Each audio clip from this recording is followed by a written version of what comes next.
Halo teman friends, apa kabar kalian? Gimana nih? Udah gajian belum? Masih pertengahan bulan ya. Tapi kalau kalian belum gajian, nanti di akhir-akhir bulan kan bakal jadi bingung. Karena di video kali ini Mino bakal bahas tentang headphone terbaik di 2025. Hah? Headphone terbaik di 2025? Ini kan masih pertengahan tahun. Kok bisa sih udah memutuskan mana yang terbaik? Ya karena headphone yang akan dibahas di video kali ini itu punya spesifikasi yang gak main-main. Ya jadi walaupun kompetitor-kompetitornya belum ngeluarin headphone mereka, tapi bakal susah banget sih buat ngalahin spesifikasi dari headphone yang satu ini. Dan aku juga bakal ragu sih kalau ada yang lebih bagus daripada headphone yang ini di tahun ini. Kalau ngomongin headphone terbaik yang terlintas di kepala kalian apa?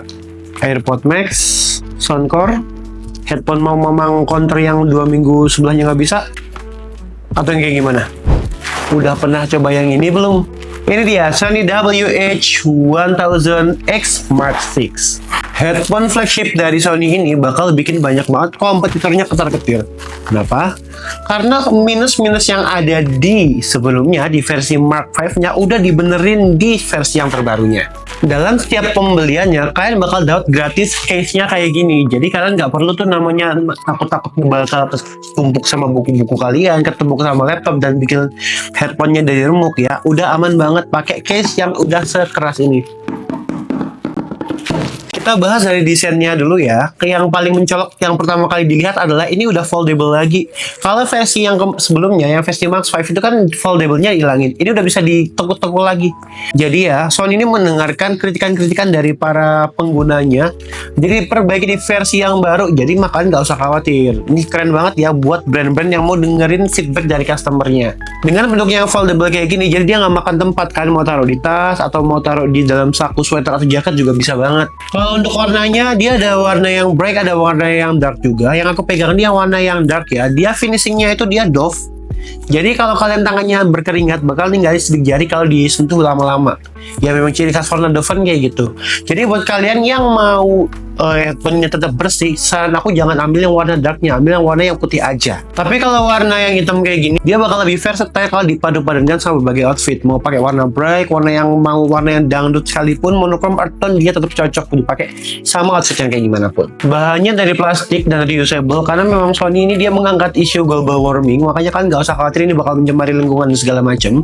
Kalau untuk beratnya dia di sekitar 270 graman, di bawah 300 gram, mirip-mirip sama yang versi sebelumnya. Boxnya terbuat dari reusable paper, mungkin looknya agak sedikit unik ya, tapi menambah kesan eksklusifnya sih menurut aku. Eksklusif tapi tetap ramah lingkungan. Vibes-nya ya futuristik gitulah. Untuk di bagian headbandnya dia lebih shapy ya, dia nggak curvy yang bulat gitu, dia agak sedikit mengotak. Jadi kalau kalian punya kepala-kepala yang kayak kepala adudu mirip kepala saya di sini, kalau mau dipakai mah enak. Foam headbandnya ini dia empuk tapi bukan yang ambles ya. Jadi kalau beberapa tipe foam kan kalau dipegang tuh dia gak balik, dia memory foam. Jadi kalau kalian pegang, kalian lepas dia bakal balik lagi. Rasanya empuk tapi nggak ringkih. Kalau foam yang ada di bagian earpadnya, dia ini breathable ya. Jadi kalau kalian pakai berlama-lama pun dia nggak akan bikin lembab dan nggak akan bikin telinga kalian peka. Karena banyak banget nih headphone yang udah klaim kalau dia breathable, tapi tetap aja kalau dipakai lama-lama bikin lembab telinga juga dan akhirnya juga nggak nyaman kalau dipakai lama-lama. Kalau untuk tombolnya, sekarang tombol power sama tombol ANC-nya tuh bentuknya beda. Kalau dulu kan mirip-mirip tuh agak samar tuh, jadi bisa ada salah pencet. Kalau sekarang bentuk untuk tombolnya sendiri tuh, kalau untuk yang power dia bentuknya bulat, yang tombol lain bentuknya dia sedikit lonjong gitu. Jadi kalian mah nggak usah khawatir bakal salah pencet lagi. Tombolnya semua ada di bagian belakang, jadi kalian kalau mau bedain depan belakang, saya lihat aja tombolnya di sebelah mana. Dengan peletakan semua tombol yang ada di bagian belakang, jadi dia nggak kelihatan messy ya, kelihatannya vibe-nya muse gitu. Ini menurut aku desain yang oke banget untuk di tahun-tahun sekarang sih. Let's move to the one of the craziest part of this headphone, yaitu noise cancellingnya. Sony sendiri berani klaim kalau ini adalah headphone dengan noise cancellation salah satu yang terbaik di dunia untuk saat ini. Mereka loh yang ngeklaim, bukan kita loh ya. Dengan chipset terbarunya di Key Entry yang digadang-gadang lebih cepat 7 kali lipat dibanding versi sebelumnya, yaitu Key N1 di yang Mark V, membuat processing noise cancellation yang ada di headphone ini jauh lebih akurat dan lebih presisi. Untuk seri sebelumnya aja noise cancellingnya tuh udah oke banget. Kalau yang ini menurutku jauh lebih ngeri lagi. Selain karena prosesornya, dia punya 12 mikrofon yang bekerja sama buat nangkap suara supaya noise cancellingnya bekerja lebih akurat lagi. Di versi sebelumnya yang Mark V ada 8 mikrofon, itu pun udah gila banget. Ini 12 coy. makin gila lagi. Waktu dipakai dia bakal langsung isolate bagian telinga. Yang pertama kali aku rasain waktu pakai ini sebelum diaktifkan apa-apa ya, dia bisa ngeredam suara-suara mikro kayak suara jam dinding, suara teman kita lagi ngetik di keyboard, atau suara langkah kaki bakal nggak akan kedengeran kalau ini udah dipakai di telinga. Padahal itu headphone-nya masih belum dalam keadaan ANC-nya nyala loh ya. Kalau ANC-nya nyala, waduh semuanya bakal jauh lebih kedap lagi. Buat kamu-kamu yang butuh ketenangan, kerja-kerja di tempat-tempat yang rame, kalian butuh banget sih headphone ini untuk balikin mood kalian lagi. Dan gokilnya, ANC-nya tuh bisa kalian atur sendiri gitu, mau seberapa kedap suaranya. Jadi buat kalian yang tiba-tiba pengen ke ambient mode-nya, itu bisa banget. Jadi kalau kalian dari ANC tiba-tiba pengen dengar suara dari luar, tinggal aktifin ambient mode-nya aja. Dari situ aja udah kelihatan kan se-customize apa headphone ini kalau kalian punya. Jadi kalian mau bikin ini seperti apapun terserah kayak yang kalian mau kayak gimana. Beralih ke segi suara yang dikeluarkan dari headphone ini tipenya dia imersif dan detail. Jadi layer-layer musik yang tipis-tipis bakal reveal semua sama headphone ini. Jadi kalau kalian dengar lagu-lagu, beberapa ada instrumen-instrumen yang cuma sebagai add-on aja atau backing vokal sebagai harmonisasi aja, dia bakal ke-reveal jelas banget oleh headphone ini. Dia juga versatile banget untuk dengerin segala macam genre lagu karena EQ-nya bisa kalian atur sendiri pakai aplikasi bawaan Sony-nya. Dan tuningannya dirancang oleh orang-orang yang gitu masuk akal, udah next level orang-orangnya bro. Tuningannya dirancang oleh orang-orang yang sudah pernah memproduksi Blackpink, Bangtan Sonyeondan, LE SSERAFIM, Taylor Swift, Kelly Clarkson, dan yang lain-lain lagi, dan beberapa bahkan udah ada yang menang Grammy karena diproduseri oleh orang itu. Dan mereka berkontribusi dalam pembuatan tuningan dari headphone ini. Jadi dalam pembuatannya dia nggak asal buat aja ya, ada pertimbangan yang bener-bener matang oleh para produser sehingga tuningan yang dikeluarkan bakal enak banget dan bakal susah banget dikalahin oleh kompetitornya pada tahun ini menurut aku. Kalau untuk yang suka telepon nih, ini juga cocok banget. Dia koneksi Bluetooth-nya udah 5.3 ya, jadi kalian lebih cepat nyambungin ke handphone kalian juga. Dan kualitas perekaman suaranya kan nggak usah raguin lagi. Tadi ada 12 mikrofon ya. Yang 6 itu dilengkapi dengan AI supaya mengenhance suara kalian. Jadi suara kalian nggak akan kedengeran gerusak-gerusuk, nggak akan kedengeran kayak kumur-kumur kalau direkam pakai headphone yang satu ini. AI tersebut fungsinya adalah untuk menghapus noise dan juga untuk memperbaiki beberapa crack di suara kalian. Jadi kalau kalian mau podcast, mau rekaman, bisa loh ngandelin mikrofon dari headphone ini. Kita langsung tes aja ya. Sekarang kita tes mikrofon dari Sony WH-1000X Max ini ya. Ini kalau kita masih pakai mikrofon dari kameranya. Sekarang kita coba tes pakai mikrofon dari headphone-nya. Ini kalau suara dari headphone-nya dari Sony WH-1000X Max. Gimana suaranya? Beda banget kan? Suara dihasilkan lebih di-enhance dan juga noise di sekitarnya juga auto gak kedengeran. Jadi buat kalian content creator yang gak mau sibuk-sibuk ngedit video suaranya lagi, cocok banget buat punya headphone yang satu ini. Gimana? Bedanya kerasa banget kan? Apa? Belum kerasa? Oke, kita coba record di jalan ya. Ini sekarang kita tes suara mic-nya waktu lagi di luar. Ini lagi hujan ya BTW ya, dan lalu lalang kendaraan juga masih banyak banget. Gimana? Kedengeran nggak? Tuh kan, buat masalah perekaman suaranya dia nggak kalah loh sama mic condenser. Jadi kalian perlu banget perhitungkan nih, mau beli ini nggak? Baterainya dia tahan sampai 30 jam tanpa mode ANC-nya. Kalau pakai ANC 20 jaman dia masih kuat ngangkat.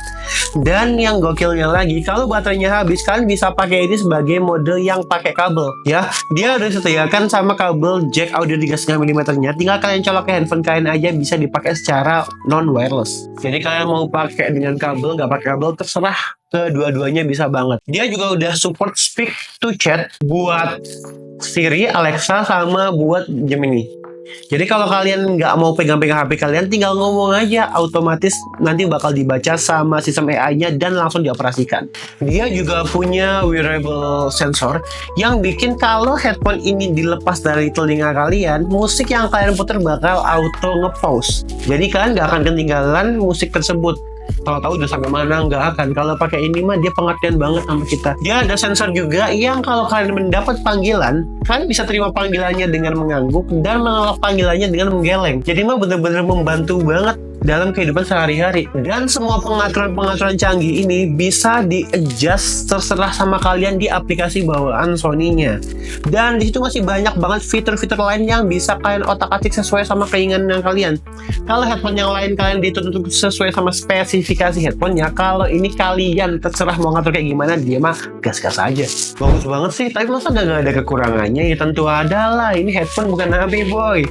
Yang pertama adalah kalau dia baterainya habis, kalau kalian mau pakai sebagai mode yang pakai kabel, dia harus pakai kabel yang jack audio 3,5 mm-nya. Nggak bisa pakai yang Type C, karena Type C sini khusus buat ngecharge aja. Jadi kalau kalian HP-nya cuma ada tipe Type C-nya aja, dia nggak bisa ya dipakai buat mode yang pakai kabel. Bisa pun kalian harus pakai DAC. Dari yang port 3,5 mm jadi ke Type C-nya. Jadi ya kalau HP kalian portnya Lightning atau portnya Type C dan nggak ada jack audio 3,5 mm-nya, dia cuma bisa dipakai mode wireless aja, nggak bisa pakai mode kabel kalau tanpa DAC atau converter. Yang kedua, aku nggak tahu ya, ini entah Sony lupa atau memang tidak dicantumkan atau gimana ya, dia nggak ada IP ratingnya. Di website, di boxnya dia nggak ada IP ratingnya. Jadi kita nggak tahu nih dia bakal tahan debu, tahan air, tahan gonjangan segala macam atau gimana, kita nggak tahu. Maka dari itu menurutku jadi sebuah kekurangan sih. Kalau memang ternyata dia ada IP ratingnya dan Sony lupa buat ngasih tahu kita, itu juga jadi kekurangan dari headphone ini. Berarti memang prepare untuk launchingnya kurang maksimal. Dan kalau memang nggak ada IP ratingnya, cukup disayangkan sih. Apalagi dia nih flagship kan, tapi nggak ada IP ratingnya, itu kayak gimana gitu. Mengingat flagship kan harganya tinggi, harusnya spesifikasi IP rating itu nggak boleh ditinggalin, karena itu yang penting banget. Tadi bilangnya harganya tinggi, flagship harganya mau berapaan sih bang? Harganya kalau di Indo berkisar 7-8 jutaan. Ya memang flagship pasti harganya tinggi kan. Spesifikasinya juga aku sebutkan di atas ini setinggi itu. Tapi pertanyaannya, worth it nggak ini dibeli? Jawabannya adalah yang pertama, kalau kalian belum pernah punya headphone dan memang ada rezeki lebih buat beli headphone ini langsung, ya kalau menurut aku worth it aja ya. Karena experience yang dikasih pasti bakal pleasant banget dan kalian pasti bakal dimanjakan banget dengan berbagai macam fiturnya sejibun itu. Tetap worth it. Yang kedua, kalau kalian sudah punya headphone yang itu mungkin low atau mid range dan ingin upgrade ke headphone yang satu ini, kalau kalian sudah pelajari spesifikasinya dan kalian nggak kemakan sama omongan-omongan orang lain dan kalian udah paham banget memang ini kalian butuh, menurut aku tetap worth it. Notes, kalian nggak FOMO. Yang ketiga, kalau kalian memang sudah punya headphone yang flagship dan kalian pengen nyoba ini karena penasaran aja, menurut aku kalian harus pikir-pikir dulu. Karena siapa tahu ya headphone yang kalian punya spesifikasinya nggak jauh beda sama ini. Jadinya upgrade-nya harganya tinggi banget, tapi spesifikasinya nggak begitu kerasa. Sayang banget uang yang dikeluarkan. Tapi kalau kalian mau memang beneran mantep, boleh lah. Jadi kesimpulannya, headphone flagship dari Sony ini menurut aku keren banget karena dia mendengarkan feedback dari kami para customer dan mengimplementasikannya, sehingga semua PR-PR yang ada di versi sebelumnya udah nggak ada lagi di sini. PR-nya semua udah dikerjain sama Sony. Dengan kembalinya desain foldable-nya, dengan ANC-nya yang gila-gilaan, mikrofonnya yang selusin, perekaman suaranya yang bener-bener di-enhance banget, dan juga banyak banget fitur yang udah aku sebutin di atas. Menurut kalian ini gimana? Kalian mau beli ini atau mau beli yang lain? Coba tulis di kolom komentar. Kalau aku sih kalau ada duit lebih ya aku pasti beli sih. Sayangnya aku nggak ada duit kakak ya. Kalau kalian mau beli barang ini, kalian bisa langsung kepoin toko kami di Wonderland Store ya.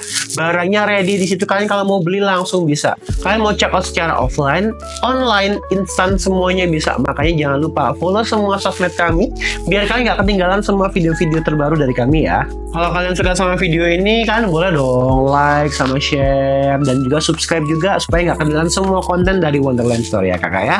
Kayaknya udah cukup deh review Sony ini pada hari ini. Kan udah aku review semua tentang kelebihannya, kekurangannya. Gue pamit undur diri dulu ya. Kalau ada salah-salah kata, mohon maaf sebesar-besarnya. Ditunggu check outnya. Bye.